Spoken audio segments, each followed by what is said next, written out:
2-3 बातें हैं। एक बात तो जो मेरे मन में बार-बार आती है, मैं अक्सर एक कविता का ज़िक्र करता हूँ जो हिंदी साहित्य में हम पढ़ते हैं, उसका नाम है ब्रह्म राक्षस। एक कवि हुए थे गजानन माधव मुक्तिबोध। ये कविता ये कहती है, बट कहती नहीं, इस कविता में इस प्रतीक का इस्तेमाल किया गया है, वो ये है कि अगर आपने जीवन में कोई ज्ञान हासिल किया, थोड़ा भी किया, कितना भी किया, और यदि आप वो समाज के साथ शेयर किए बिना मर गए, तो प्रेत योनि में भटकना पड़ता है, और उस प्रेत योनि का नाम है ब्रह्म राक्षस। हालाँकि मुझे आस्था नहीं है इन सब बातों में, मैं तो अज्ञेयवादी किस्म का आदमी हूँ, और मुझे जब से कविता पढ़ी है ना, मुझे लगता है कि नहीं, मुझे जो आता है सब बता देना है।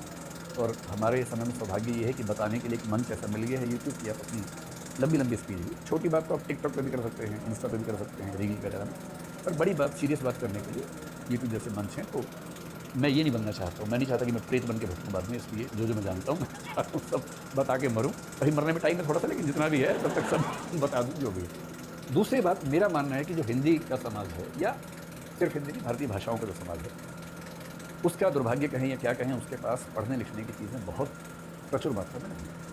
हाँ, आर्टिफिशियल इंटेलिजेंस आने के बाद चीज़ें थोड़ी सी आसान हो रही हैं और बहुत जल्दी हो भी गई। लेकिन मुझे लगता है कि जो इन समाजों के लोग हैं, गैर अंग्रेजी भाषी लोग हैं, उनकी एक जिम्मेदारी और बनती है कि, क्योंकि अंततः लोकतंत्र चलता है इस बात से कि लोगों में बहस किन मुद्दों पर होती है और बहस का स्तर क्या है। और मेरा मानना है कि अगर आप अपने समाज में बहस का स्तर थोड़ा उठा सकें, तो इससे बड़ा योगदान नहीं है। मुझे नहीं पता इससे उठेगा ही नहीं, पर मेरी इंटेंशन ये है कि लोग थोड़ा और बेहतर जाने चीज़ों को, बहस का स्तर उठेगा। और योजना ये है कि पहले हम भारतीय दर्शन पूरा करेंगे, जैसे बौद्ध दर्शन के बाद वेद उपनिषद करेंगे, गीता पर शायद 1 या 2 बड़ी वीडियो बनाएंगे, शंकराचार्य को समझे बिना भारतीय दर्शन पूरा नहीं हो सकता है, फिर वैष्णव वेदांत करेंगे, सांख्य पे, योग पे, न्याय पे, वैशेषिक पे, मीमांसा पे, फिर पश्चिम पे आएंगे, सुकरात से लेकर आज तक का दर्शन, सब दार्शनिकों ने क्या क्या योगदान दिया। आपने डेकार्ट का नाम सुना होगा, सार्त्र का सुना होगा, हीगल का सुना होगा, इन सब पर बात करेंगे। फिर मेरी इच्छा है कि दुनिया के सभी धर्मों पर बातचीत। धर्म दर्शन का मतलब ये होता है कि आपने एक समस्या को ली, जैसे ईश्वर है या नहीं, ये बड़ा भारी सवाल है। इस पर दुनिया के सारे धर्मों का स्टैंड क्या है, सारे दार्शनिकों का स्टैंड क्या है, सारे वैज्ञानिकों का स्टैंड क्या है, उन सबको जोड़ के समझना कि आज तक की हमारी ज्ञान की स्थिति कहाँ पर, इसको बोलते हैं धर्म दर्शन। ये उसके बाद करेंगे। और सोशल पॉलिटिकल फिलोसफी चौथा हिस्सा है जो हम साथ साथ करेंगे, जैसे समानता, स्वतंत्रता, न्याय, ये सब उसके हिस्से। समानता और न्याय में आरक्षण जैसे एक समस्या मानी जाती है, तो एक पूरी सीरीज उस पर कि भारत में जो हमने पॉलिसीज़ बनाई वो कितनी सूटेबल हैं।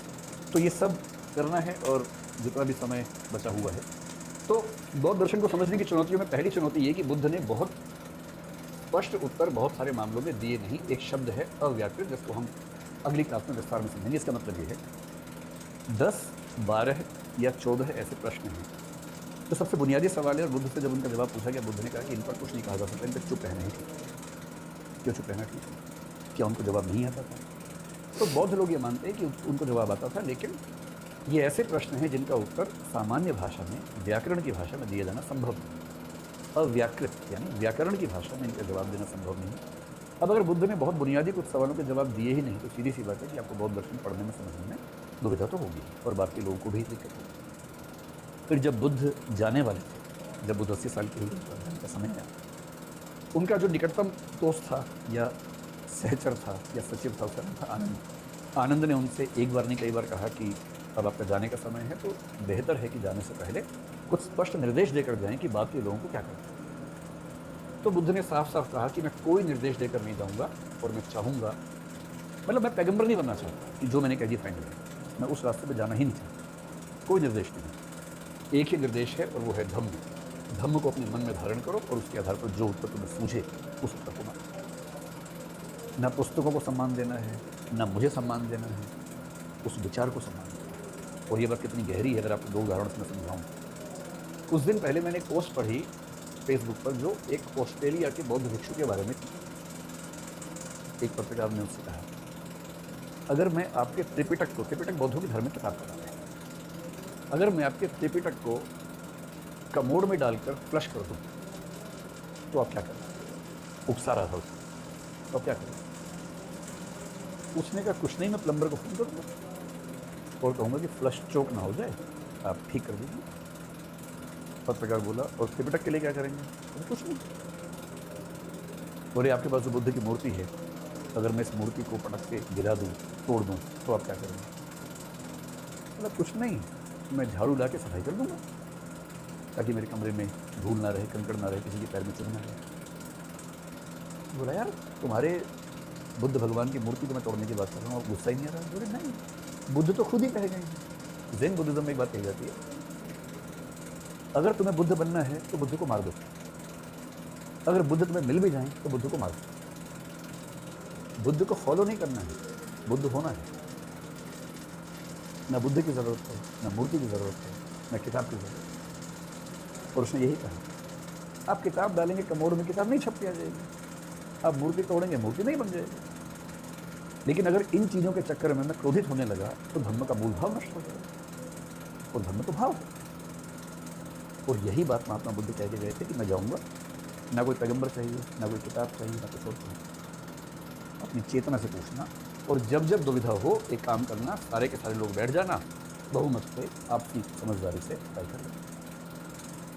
अंत में मरते मरते कुछ लोगों ने कहा, कुछ तो बता के जाइए।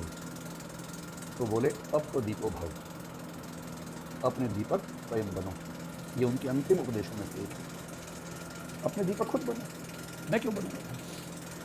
जहां दुनिया के बाकी धर्मों में एक व्यक्ति हुआ था जो सारा ज्ञान दे के गया, उसके बाद से किसी की हिम्मत नहीं कि चूं भी कर सके, उस दुनिया में एक आदमी कह जाने से पहले कि अब तो दीपो भव, मैं क्यों तुम्हें कुछ कहूँ, अपने आप दीपक। इतना डेमोक्रेटिक तरीके का चिंतन का तरीका है, पर इस सब का परिणाम ये हुआ कि जब बुद्ध चले गए तो बुद्ध के दर्शन में बहुत सारे विवाद पैदा होने लगे। बुद्ध के जीते जी कोई किताब लिखी ही नहीं गई थी, एक भी किताब नहीं, सब मौका। आपने इतिहास से पढ़ा होगा कि पहली बौद्ध संगीति हुई, दूसरी हुई, तीसरी हुई, चौथी हुई।